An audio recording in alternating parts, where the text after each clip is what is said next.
Assalamualaikum warahmatullahi wabarakatuh. Sahabat sekalian, mudah-mudahan kalian sehat walafiat dimanapun antum semua berada. Saya doakan ya, yang pertama tentu sehat, rezekinya lancar, hidupnya berkah, istiqomah di atas agama Allah khususnya muslim, dan juga semoga Allah undang antum ke tanah suci yaitu Makkatul Mukarramah, bisa berkunjung ke rumah Allah Subhanahu wa taala.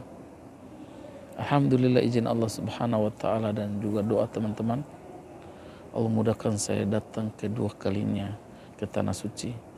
Sekarang saya di Mekah sudah 1 bulan 1 minggu, dan saya sudah 3 minggu itikaf di Masjidil Haram. Sekarang sekitar jam 1 malam. Lihat teman-teman, ini tempat di lantai 2, pintu 91. Ini tempat saya itikaf. Ini orang-orang sudah tidur. Biasanya mereka sholat dulu, ngaji, kemudian mereka tidur. Nanti jam 2 atau jam 3 mereka udah bangun. Setengah 4, jam 4 udah penuh lagi jamaah. Jadi sholat, ngaji, berdoa, Masya Allah. Sahabat sekalian, saya berdoa mudah-mudahan Allah Subhanahu wa taala berikan kesempatan dan diundang datang ke tanah suci. Ingat sahabat sekalian, banyak berdoa.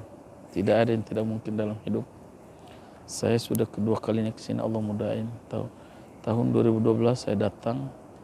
Saya termasuk yang terpilih mendapat hadiah umroh dari Indonesia dari 5 calon, 5 peserta. Waktu itu tahun 2012 saya sedang di NTT, ingin ke Timor Leste, mau jumpa orang tua. Jadi ceritanya saya lagi galau karena udah 12 tahun saya tidak jumpa orang tua. Kemudian saya usahakan mau ke Timor Leste, tapi paspor saya gak jadi-jadi. Saya udah buat tapi berkasnya kok ada yang kurang. Akhirnya saya mikir gimana, saya udah cuti kuliah, udah beli tiket ke NTT, tapi kok mau ke Timor Leste nggak bisa karena nggak ada paspor. Akhirnya saya sempat ada niat untuk ke Timor Leste tapi lewat hutan. Sebenarnya ini tidak benar ya, tapi namanya karena mengebu-gebu ya, rindu sama orang tua. Udah 12 tahun tidak pernah jumpa orang tua. Antum tahu bagaimana ya, kebayang lah ya. Namun waktu itulah. Jadi ada salah satu ayat Allah berfirman bahwa boleh jadi kita menginginkan sesuatu dan belum tentu itu baik bagi kita. Boleh jadi kita membenci sesuatu tapi itu baik bagi kita. Dan Allah yang lebih tahu ya. Saya kan maunya ke Timor Leste, tapi mungkin bagi Allah ini kurang bagus. Mungkin entah bahaya atau lain sebagainya. Jadi akhirnya saya galau di NTT itu ya. Tiap hari saya ke kebun, bantu keluarga yang di Indonesia di NTT. 2 hari kemudian saya dapat telepon dari Jakarta, dari Ustadz Aang Suwandi. Beliau adalah Direktur WAMI Indonesia di Jakarta. Beliau telepon bahwa Muhammad Orlando, antum dapat hadiah umroh. Saya kaget. Padahal baru sebulan yang lalu saya jumpa beliau, itu pun cuma berapa menit. Tapi itulah, ketika Allah Subhanahu wa taala mengundang, memberi hadiah, tidak ada yang tidak mungkin. Banyaklah berdoa. Saya berangkatlah, singkat cerita, saya berangkat umroh, nyampe sini karena merasa ini hadiah umroh, dan tentu kalau pakai uang kita nggak punya uang. Uangnya puluhan juta, mana kita punya uang, kita masih mahasiswa. Dan saya selama masuk Islam, saya keliling Indonesia, saya memang senangnya tidur di masjid. Tidur di masjid, karena tidur di masjid itu sholat tepat waktu ya. Kamar mandi ada, makan tinggal cari makan. Karena kita udah keliling Indonesia fighting ya, cari rongsokan udah pernah ya, nyangkul sawah, kerja di kebun, marbot, semuanya kita dagang. Jadi Allah Subhanahu wa taala dengan perjalanan ini, akhirnya ketika umroh saya lebih banyak diam di masjid. Karena saya merasa umroh ini waktunya terbatas, cuma 9 hari. Ya, 9 hari itu 2 hari udah dipotong pulang pergi. Ya, berangkat ke sini 1 hari hitung, terus dari sini pulang ke Indonesia sehari, sisa waktu 7 hari. 7 hari itu 3 hari di Madinah, 4 hari di Mekah. Karena saya merasa ini kesempatan emas. Saya hotel itu ya ganti pakaian atau makan. Lebih banyak saya di masjid sholat. Karena keutamaan sholat di Masjid Nabawi, pahalanya 1000 satu sholat, sekali sholat. Kalau sholatnya berjamaah, pahalanya berlipat. Akhirnya udah, yang lucu itu sahabat sekalian, saya waktu itu dibilangin sama kawan, kalau ente berangkat nanti di Masjid Nabawi, antum harus sholat di Raudhah, dan tanda Raudhah itu karpetnya hijau. Akhirnya saya berangkat ke masjid, saya cari karpet hijau itu. Saya langsung lihat, wah ini Raudhah ini. Saya nggak tahu Raudhah itu antara makam Nabi dan juga mimbar Rasulullah. Waktu itu nggak kepikiran, jadi taunya karpet, tandanya karpet hijau. Nah, habis sholat saya lihat karpet hijau kok sangat luas. Hanya sholat pindah-pindah saya. Allahu Akbar. Kemudian baru saya sadar rupanya Raudhah itu antara makam Nabi ya sama mimbar Rasulullahnya. Saya maju-maju, ketemulah saya Raudhah, dan di sana sangat padat ya. Kita badannya kecil-kecil, semua kaum muslimin di muka bumi ini, berbagai negara datang ke sini, badannya besar-besar. Izin Allah Subhanahu wa taala, saya masuk di soft paling depan, paling ya soft nomor 1 lah. Kalau sholat udah nggak bisa, semua orang penuh duduk, semua lagi khusyuk berdoa. Saya diam aja berdiri. Tiba-tiba ada orang nengok saya, dia kasih syarat, ente mau sholat sini? Ya. Akhirnya dia berdiri, saya disuruh sholat. Jadi dia tungguin tempat dia. Akhirnya saya sholat 2 rakaat, masya Allah. Benar kata guru saya bahwa di Raudhah seramai gimana pun di Raudhah, ketika kita sholat sangat tenang, benar. Sholat 2 rakaat berdoa, nangis saya di sana. Ya. Intinya selesai saya berdoa, dapat Raudhah, alhamdulillah. Kemudian ya saya habiskan waktu di masjid, ngaji sholat, makan baru ke hotel. Tidur juga enggak begitu ini. Saya lebih fokusnya kesempatan gitu. Jadi saya ibadah aja. Sampai Mekah begitu juga. Alhamdulillah di Mekah saya dapat hotel yang benar-benar depan masjid ya. Kalau teman-teman lihat Tower Zamzam, yang hotel yang tinggi yang ada jamnya itu di sampingnya itu. Di situ namanya Hotel As-Sofwa. Kami tinggal di situ, dan makin mudah saya datang sholat. Karena keluar dari hotel jalan sedikit langsung pintu Masjidil Haram. Dan sholat di Masjidil Haram pahalanya 100.000. Udah tiap hari sholat. Allahu Akbar. Dan Allah izinkan juga saya cium Hajar Aswad.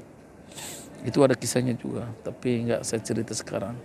Kemudian karena saya bisa bahasa Arab, saya bisa bercakap sama orang dari berbagai negara yang bisa bahasa Arab. Misalnya dari Sudan, dari Mesir, dari Irak, terus orang Saudi, ya. Dan saya bahkan nyuruh minta tolong agar saya sama mereka. Saya tahsin, saya suruh mereka lihat Al-Quran, saya baca, benarin, alhamdulillah. Dan singkat cerita, umroh selesai dan pulang. Ada 5 doa saya yang ketika umroh tahun 2012 itu Allah kabulkan semua 5 doa saya inti. Dan 5 doa itu saya nggak bisa cerita sekarang, tapi satu yang saya cerita, mungkin doa ini 5 dari 5 doa ini yang paling terakhir saya minta, yaitu ya Allah, saya mau kuliah di luar negeri. Itu tahun 2012. Ya Allah, saya mau kuliah di luar negeri. Ya, tahun 2012, ya, 2013, 2014, saya tunggu kesempatan. Saya tes Madinah, ingin kuliah di kota Nabi. 3 kali saya ikut tes, tidak lulus. Ya, saya udah berusaha. Karena saya merasa sebagai dulu ya mu'alaf lah ya.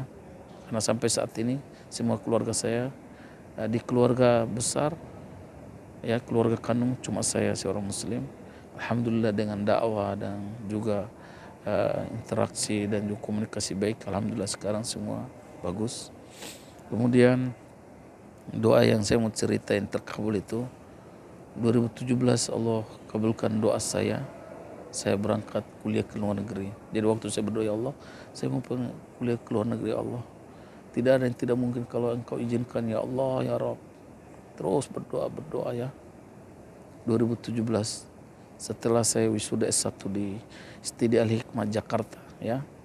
Paginya saya kuliah di Lipia Mahat Lugo, sore saya kuliah di Al Hikmah S1. Saya kenapa terus belajar, karena saya merasa pertama sebagai latar belakang yang bukan lagi mualaf ya, artinya saya harus banyak belajar. Karena pertama kita ya nggak punya uang, bukan keluarga yang mampu. Jadi apapun kesempatan untuk belajar saya ambil ya. Alhamdulillah saya dapat kesempatan yang belajar gratis terus. Ya walaupun kita keluar masuk yayasan dari yayasan yang susah, makan kadang 3 kali, kadang 2 kali, kadang nggak ada makan. Keliling Indonesia hidup begitu. Jadi kita kerjaan ya dapat uang sabun itu entar nyari ronsokan, atau kerja kebun, nyangkul di sawah tetangga, dan lain semua, jualan gorengan, semuanya saya kerja selama keliling Indonesia. Tapi prinsip saya setelah masuk Islam yaitu jangan meninggalkan sholat dan makan yang halal gitu, dan minta terus sama Allah karena semua milik Allah. Akhirnya sahabat sekalian, 2016 setelah saya wisuda S1, 2017 saya dapat hadiah beasiswa kuliah ke negara Sudan ya, dari hadiah langsung dari Duta Besar Sudan untuk Indonesia lewat wasilah Pesantren Mu'alaf An-Naba Center Indonesia di bawah naungan Ustaz Syamsul Arifin Nababan yang beliau sangat peduli sama mu'alaf. Alhamdulillah akhirnya berangkatlah saya ke Sudan, dan itu pun banyak kisahnya. Ya semoga saya cerita-cerita gini ada hikmah, ada manfaat, dan juga kebaikan di sini yang bisa teman-teman ambil. Kita sebagai orang gak punya, jangan putus asa, rezeki Allah itu luas ya, minta terus sama Allah. Dan doa saya yang kelima itu, yang waktu umroh terkabul itu, saya kuliah di luar negeri, dan sekarang saya adalah mahasiswa International University of Africa ya, tepatnya di Sudan, di ibu kota negara Sudan yaitu Khartoum. Jadi sekarang kan saya itikaf di masjid ini, ketemu orang-orang Sudan, orang-orang dari berbagai negara. Saya agak ya bahagia dan sedih dan campur aduk. Karena teman-teman sekalian, di sini banyak orang, 80% mengira saya bukan orang Indonesia. Datang orang India, ngomong bahasa India, saya nggak paham. No, anak Indonesia. Kaget. Semua orang mengira saya orang Bangladesh, India, atau Pakistan, atau Yaman, atau Sudan. Jadi ya saya kalau ketemu jamaah Indonesia saya harus bicara duluan. Assalamualaikum Pade, piye kabare? Sehat? Alhamdulillah sehat Mas. Dan, loh, orang Indonesia tuh. Bapak, aku orang Indonesia. Loh, tak kira orang Arab katanya. Enggak, aku orang Indonesia apa? Aku orang Timur Leste. Lah kok iso ngomong bahasa Jawa? Ya bisa po. Aku ngaji nang Jawa, nang Magetan, Jawa Timur, 7 tahun nang pesantren. Jadi ya iso po ngomong bahasa Jawa, tapi bahasa Jawa ya kasar, kok ngene. Terus kalau ketemu orang Sunda ngomong biasa bahasa Sunda. Nah, biasa ngomong bahasa Sunda. Biasa boda istri Abi mah orang Garut. Jadi gitu ya, ngomong bahasa Sunda mah ya logat Timor Leste. Tertawa ibu-ibu jamaah Indonesia. Alhamdulillah kita bisa bantu mereka ketika kesusahan mau belanja atau apa, kita terjemahin. Mungkin segini dulu kisah saya cerita. Kalau ada request, ada yang mau nanya, komen silakan di bawah. Tapi lucu ketemu orang-orang ketemu orang Sudan, mereka Assalamualaikum, waalaikumsalam. Kif hal? Tamam wallahi. Kif anta? Ya Zul, anta Sudani? La, ana ma Sudani. Anda Indonesia. أنا طالب في خرطوم في جامعة أفريقيا العالمية الآن تقريبا سنة 5 سنوات سكنت في خرطوم يا زول. إذا أكلت فول عدس كده jadi ngobrol sama orang Sudan. Jadi sekarang kalau bicara sama orang Sudan, kita udah anggap kayak kampung kita, lumayan 5 tahun lama. Saya minta doa teman-teman ya, mudah-mudahan Allah Subhanahu wa taala mudahkan tahun ini saya lulus dan semua Allah mudahkan ya. Dan di sini juga saya ucapkan banyak terima kasih kepada orang yang mengenal Muhammad Orlando dari saya mulai masuk Islam, kemudian hijrah di Jawa Timur, Jawa Barat, di Jakarta, dan dimanapun pernah jumpa yang sudah bantu saya ucapkan terima kasih banyak. Mudah-mudahan Allah Subhanahu wa taala membalas semua kebaikan antum, rezekinya luas, sehat, istiqomah di atas agama Allah Subhanahu wa taala, usahanya lancar, dan tentu mudah-mudahan kita Allah Subhanahu wa taala jumpakan kita menjadi orang-orang ahli surga, menjadi tetangganya Nabi dan juga sahabat. Dan saya mohon maaf kalau sudah banyak repotin dan lain sebagainya. Tetapi alhamdulillah sampai saat ini semua kebaikan orang yang pernah membantu saya ingat. Mungkin saat ini kita balas dengan doa. Kemudian dari ilmu yang telah kita dapatkan, saya amalkan, saya ajarkan, saya dakwakan ketika pulang ke Indonesia, baik di Jawa Timur, di Jakarta, di Bandung, di Garut, di NTT, bahkan ke Timor Leste. Mudah-mudahan itu menjadi pahala jariah untuk yang telah membantu saya. Terima kasih banyak sahabat sekalian. Nanti kita lanjutkan cerita-cerita. Request saja. Terima kasih banyak. Assalamualaikum warahmatullahi wabarakatuh.